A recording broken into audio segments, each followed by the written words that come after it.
الحمدللہ رب العالمین والصلاة والسلام علی سید الانبیاء والمرسلین اما بعد فاعوذ باللہ من الشیطان الرجیم بسم اللہ الرحمن الرحیم۔ الحمدللہ سورہ زمر کی تفسیر چل رہی تھی اور تقریباً 16ویں آیت کی تفسیر تک ہم پہنچے تھے۔ اس میں اللہ تبارک و تعالیٰ نے 16ویں آیت میں کفار کے اخروی انجام کا تذکرہ فرماتے ہوئے ارشاد فرمایا کہ لہم من فوقہم ظلل من النار، ان کے لیے ان کے اوپر آگ کے پہاڑ ہوں گے، ومن تحتہم غلل، اور ان کے نیچے بھی آگ کے پہاڑ ہوں گے۔ ذالک یخفف اللہ بہ عبادہ، یہ وہ چیز ہے کہ اللہ تبارک و تعالی اس کے ذریعے اپنے بندوں کو ڈراتا ہے۔ یا عباد فاتقون، اے میرے بندو تم مجھ سے ڈرو۔ تو یہ آپ کو پہلے بھی بتایا تھا کہ اللہ تبارک و تعالی سے ڈرنے کا مطلب اس کے عذاب سے، اس کی گرفت سے اور اس کی ناراضگی سے ڈرنا ہے۔ آگے ارشاد فرمایا والذین اجتنبوا الطاغوت ان یعبدوها، اور وہ لوگ جو بتوں کی عبادت سے اجتناب کرتے ہیں، وانابوا الی اللہ، اور اللہ تبارک و تعالی کی طرف رجوع کرتے ہیں، لہم البشری، ان کے لیے خوشخبری ہے، فبشر عبادی، تو آپ میرے بندوں کو خوشخبری سنائیے۔ تو معلوم یہ ہوا کہ جو بتوں کی عبادت سے بچے گا اور اللہ تبارک و تعالیٰ کی طرف رجوع کرے گا، رجوع کرنے کا مطلب کفر کو اور شرک کو ترک کر دینا، اللہ تبارک و تعالیٰ پر ایمان لانا، اس کے رسولوں کو رسول تسلیم کرنا، اور جو مطلب اسلام پر قائم رہنے یا اسلام قبول کرنے کے تقاضے ہیں ان سب کو وہ پورا کرے گا، تو اللہ تبارک و تعالیٰ ارشاد فرماتا ہے لہم البشری، ان کے لیے خوشخبری ہے۔ خوشخبری کا مطلب اللہ تبارک و تعالیٰ کی رضا کی، اخروی کامیابی کی، جنت میں دخول کی، اللہ تبارک و تعالیٰ کی طرف سے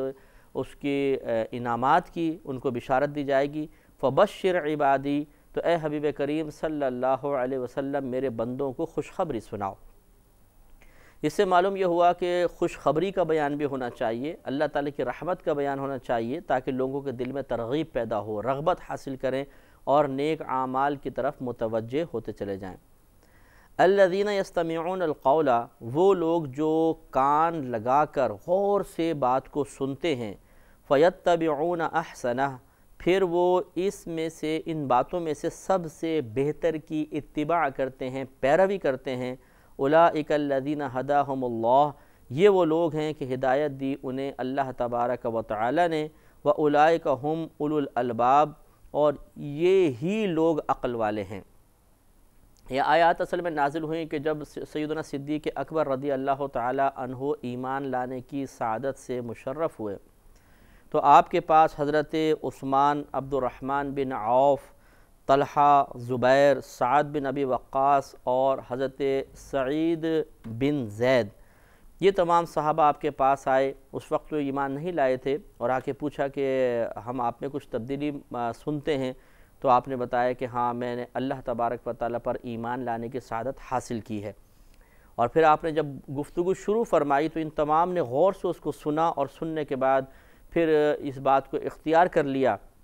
کہ جو سیدنا صدیق اکبر رضی اللہ تعالیٰ عنہ فرما رہے ہیں وہ بالکل ٹھیک فرما رہے ہیں، اور آپ کی ترغیب پر، آپ کی تبلیغ پر، آپ کے مائل کرنے پر، آپ کے رغبت دینے پر ان تمام نفوس قدسیہ نے ایمان لانے کی سعادت کو حاصل کیا تھا۔ تو گویا کہ سیدنا صدیق اکبر رضی اللہ تعالیٰ عنہ کے لیے تمام کے تمام ثواب جاریہ ہو گئے تھے۔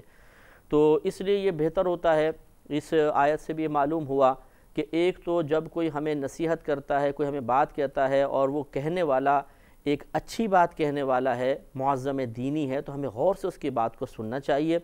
اور ان میں سے جو اچھی قابل عمل باتیں ہیں ان کو اختیار کرنا چاہیے کہ یہ اللہ تعالیٰ کے نزدیک بہت ہی پسندیدہ عمل ہے۔ اور دوسرا یہ کہ بعض اوقات ہم یہ سمجھتے ہیں کہ سامنے والا ہماری تبلیغ دین کے اثر کو قبول نہیں کرے گا، ہمیں ایک ناممکن سی بات لگتی ہے، تو بعض اوقات شیطان کان میں کہتا ہے کہ چھوڑ یار، یہ تو ڈھیٹ آدمی، اس کو سمجھانے کا فائدہ کیا ہے۔ لیکن ایسا نہیں ہونا چاہیے، کم از کم کوشش کا سلسلہ جاری رہنا چاہیے۔ بعض اوقات ایسا ہوتا ہے کہ سامنے والے کے بارے میں یہی ہمیں توقع ہوتی ہے، غالب گمان یہی ہوتا ہے کہ ہماری بات کو قبول نہیں کرے گا، لیکن وہ لمحہ ہے ہدایت ہوتا ہے، اور اس شخص پر اللہ تعالیٰ کا خصوصی کرم ہو چکا ہوتا ہے۔ اس وقت ہماری زبان سے نکلنے والے چند کلمات اس کی دل کی دنیا کو بدل دیتے ہیں، اور وہ اللہ تبارک و تعالیٰ کی طرف مائل ہو جاتا ہے، اور جو ہمارے بات کی بنا پر ہماری ترغیب پر اللہ تعالیٰ کی طرف مائل ہوگا تو اس کے لیے وہ جتنے نیک عمل کرتا رہے گا وہ انشاءاللہ ہمارے لیے عظیم الشان ثواب جاریہ ہو جائے گا۔ اور اللہ تعالیٰ نے دیکھیں ان کے بارے میں فرمایا کہ اولئک الذین ھداھم اللہ، یہ وہ لوگ ہیں کہ جنہیں اللہ تبارک و تعالیٰ نے ہدایت عطا فرمائی۔ تو ہدایت تو ان کو ملی تھی حضرت ابوبکر صدیق رضی اللہ تعالی عنہ کی طرف سے، لیکن اللہ نے فرمایا کہ انہیں اللہ نے ہدایت عطا فرمائی۔ تو یاد رکھیں کہ ہر جو کام صدور پذیر ہوتے ہیں، اچھے کام جو ہیں ان کا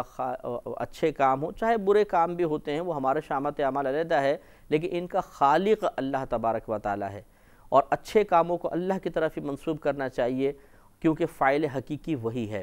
تو اگر آپ کے ذریعے کسی کو ہدایت ملی تو حقیقتاً آپ تو ایک وسیلہ اور ذریعہ بنے ہیں، ہدایت تو اللہ نے اس کو عطا فرمائی ہے۔ یہ ہمارے لیے سعادت کی بات ہے کہ اللہ تبارک و تعالی نے اس بندے تک ہدایت کو پہنچانے کے لیے آپ کو یا مجھے وسیلہ بنا لیا۔ تو یہاں جو اللہ تعالی نے فرمایا کہ اللہ نے ان کو ہدایت عطا فرمائی، یہ فاعل حقیقی کی طرف اشارہ ہے کہ حقیقتاً اللہ تبارک و تعالی نے ان کو ہدایت دی، ہاں وسیلہ جو تھے، ذریعہ، سبب، یہ حضرت ابوبکر صدیق رضی اللہ تعالی عنہ بنے تھے۔ آگے ارشاد فرمایا کہ افمن حق علیہ کلمۃ العذاب، تو کیا وہ شخص جس پر عذاب کی بات ثابت ہو چکی، اگلی یہاں پہ عبارت جو ہے وہ گویا کہ محذوف نہیں لیکن مقصود الہی ہم خود متعین کریں گے کہ یہاں اللہ تعالیٰ فرمانا کیا چاہ رہا ہے، وہ محذوف عبارت ہے، سمجھ لیں پوشیدہ عبارت ہے، اس کا وہ یہاں پہ لکھی نہیں ہے لیکن ہم اپنے پاس سے اس کا اضافہ کریں گے۔ لہذا اللہ نے فرمایا آفامن، کیا پس وہ شخص کہ حق علیہ کلمۃ العذاب، کہ جس پر عذاب کی بات ثابت ہو چکی، اس کے لیے عذاب مقرر ہو چکا، کیا وہ نجات پانے والوں کے برابر ہو جائے گا؟ کیونکہ آپ پیچھے بھی دیکھیں گے، اگر آپ نے ہمارے سابقہ پروگرامز لگاتار دیکھے ہیں تو اللہ تبارک و تعالیٰ اسی طرح دو گروپوں کو بطور تقابل پیش فرما رہا ہے۔ کیا علم والے اور جاہل برابر ہو جائیں گے؟ کیا ایمان والے اور کافر برابر ہو جائیں گے؟ اسی طرح یہاں بیان فرمایا کہ جس شخص پر اللہ تبارک و تعالیٰ کا عذاب ثابت ہو چکا، یعنی انہوں نے ہدایت سے منہ موڑ لیا اور اب ان کی اللہ تعالیٰ کے علم میں ہے کہ یہ ہدایت حاصل نہیں کریں گے، یا وہ حالت کفر میں دنیا سے فوت ہو گئے، تو کیا ایسے حضرات، ایسے لوگ اور جو ایمان لانے کی سعادت حاصل کرنے کے بعد اللہ کی بارگاہ سے نجات کے پروانے حاصل کرنے میں کامیاب ہو گئے، کیا یہ دونوں برابر ہو سکتے ہیں؟ تو نہیں۔ لیکن یہ جو نجات والوں کا ذکر ہے یہاں پر نہیں ہے، وہ محذوف عبارت نکالیں گے کہ افمن حق علیہ کلمۃ العذاب، کیا پس وہ شخص کہ جس پر عذاب کا معاملہ ثابت ہو چکا ہے ان کے برابر ہو سکتا ہے کہ جن کو اللہ نے نجات عطا فرما دی؟ افانت تنقذ من فی النار، کیا اے حبیب کریم صلی اللہ علیہ وسلم پس آپ بچا سکتے ہیں اس شخص کو جو آگ میں ہے؟ یعنی کیا آپ آگ کے مستحق کو اس سے نکال سکتے ہیں؟ یہ آپ کا منصب نہیں ہے کہ جو یعنی اللہ تبارک و تعالیٰ نے اس معاملے میں کسی کو اختیار نہیں دیا ہے، کیونکہ اس کا فیصلہ ازلی یہی ہے کہ جو حالت کفر میں دنیا سے رخصت ہوگا وہ کبھی جہنم سے باہر نہیں نکل سکتا۔ لہذا اللہ تبارک و تعالیٰ اس حقیقت کا بیان فرما رہا ہے کہ حبیب کریم، جو شخص گمراہی کے ساتھ ہی، وہ بھی گمراہی جو کفر و شرک تک پہنچ چکی تھی، اس دنیا سے چلا گیا تو اسے کوئی آگ سے نہیں نکال سکتا، اور آپ کے لیے بھی یہ اختیار نہیں ہے۔ لہذا نبی کریم صلی اللہ علیہ وسلم جب اللہ تعالیٰ نے آپ کے بارے میں یہ نشاندہی فرما دی کہ جو جہنم میں کافر چلا گیا نبی کریم اس کو وہاں سے نہیں چھڑائیں گے، تو خود سوچئے کہ پھر اس کافر کے لیے مغفرت کی دعا کرنا یا ایصال ثواب کی کوشش کرنا یہ درست کیسے ہو سکتا ہے؟ اسی لیے فقہاء اسلام نے منع فرمایا کہ کافر کے لیے کوئی دعا نہیں، دعائے رحمت نہیں کی جائے گی، اس کے لیے دعائے مغفرت نہیں کی جائے گی، اور معاذ اللہ ثم معاذ اللہ، یہ چونکہ فیصلہ ازلی ہمارے سامنے ہے تو کافر کے لیے نجات کی دعا نہیں کر سکتے ہیں کہ معاذ اللہ وہ ابو جہل فوت ہو گیا تو یہ معاذ اللہ ثم معاذ اللہ کوئی دعا کرے اللہ تعالیٰ اس کی مغفرت فرما دے۔ اس کو کفر لکھا ہے بعض فقہاء نے، کیونکہ جب اللہ تعالیٰ فیصلہ فرما چکا ہے کہ جو حالت کفر میں دنیا سے رخصت ہوا وہ کبھی جہنم کی آگ سے نہیں بچے گا، تو گویا کہ آپ یہ دعا کر رہے ہیں اللہ تعالیٰ کے فیصلے کو تبدیل کرنے کے لیے، اور یہ ایک جرأت مندانہ قدم ہے اور اس پر حکم کفر متوجہ ہو سکتا ہے۔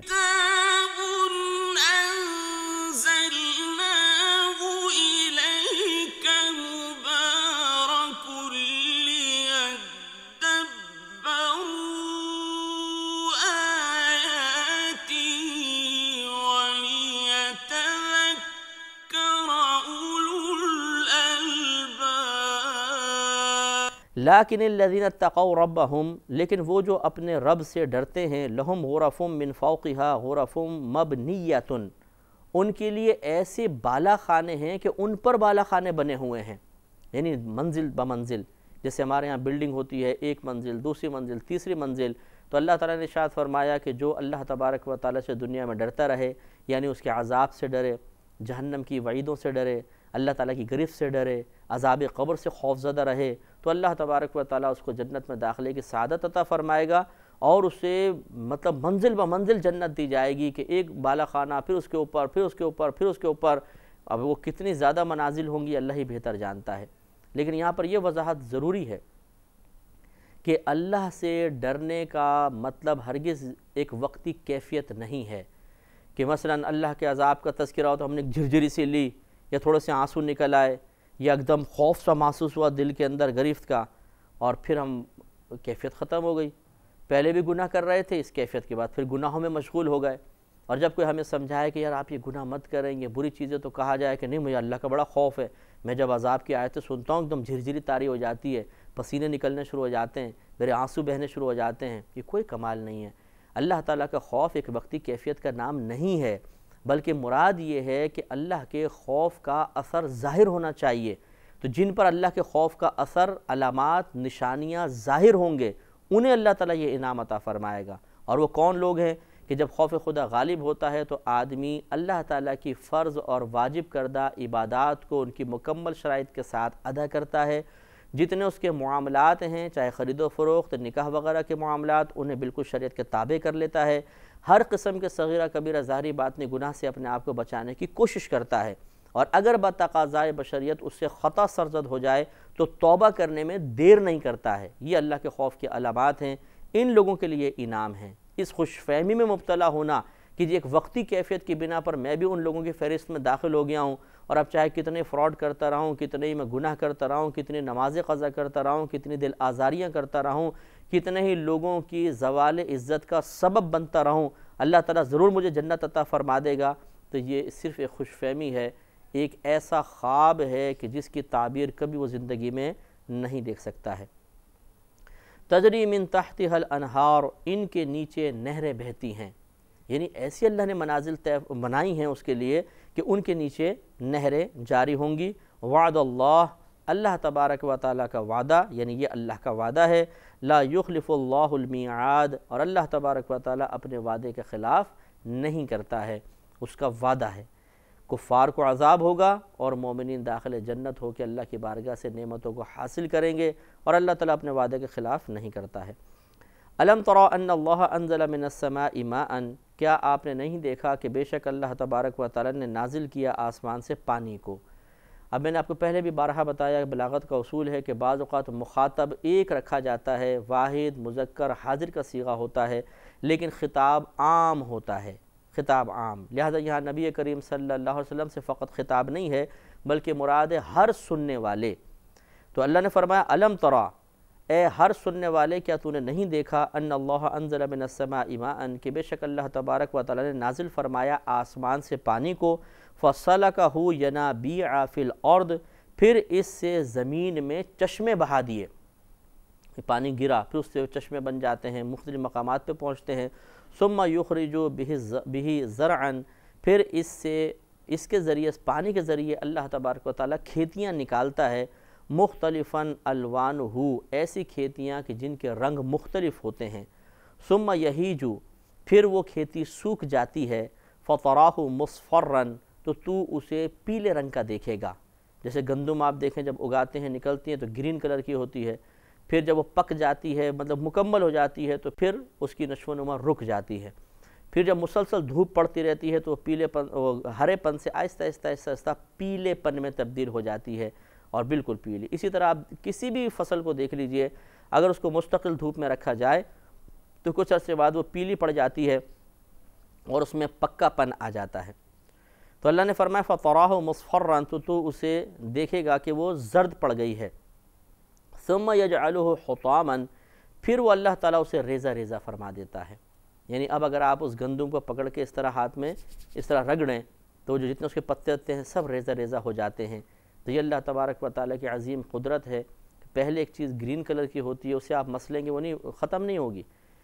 بالکل مطلب یہ کہ وہ تازہ ہوتی ہے چونکہ تو مسلنے سے وہ پس تو جائے گی لیکن ریزہ ریزہ نہیں ہوگی، پھر آہستہ آہستہ وہ پکتی ہے، پکنے کے بعد اتنی کمزور ہو جاتی ہے کہ اللہ تعالیٰ اس کو ریزہ ریزہ فرما دیتا ہے، اور اس طرح پھر بیج اور دانے الگ ہو جاتے ہیں، بھوسا علیحدہ ہو جاتا ہے۔ یہ بہت ہی عظیم نشانی ہے، لہذا ارشاد فرمایا ان فی ذالک لذکری لاولی الالباب،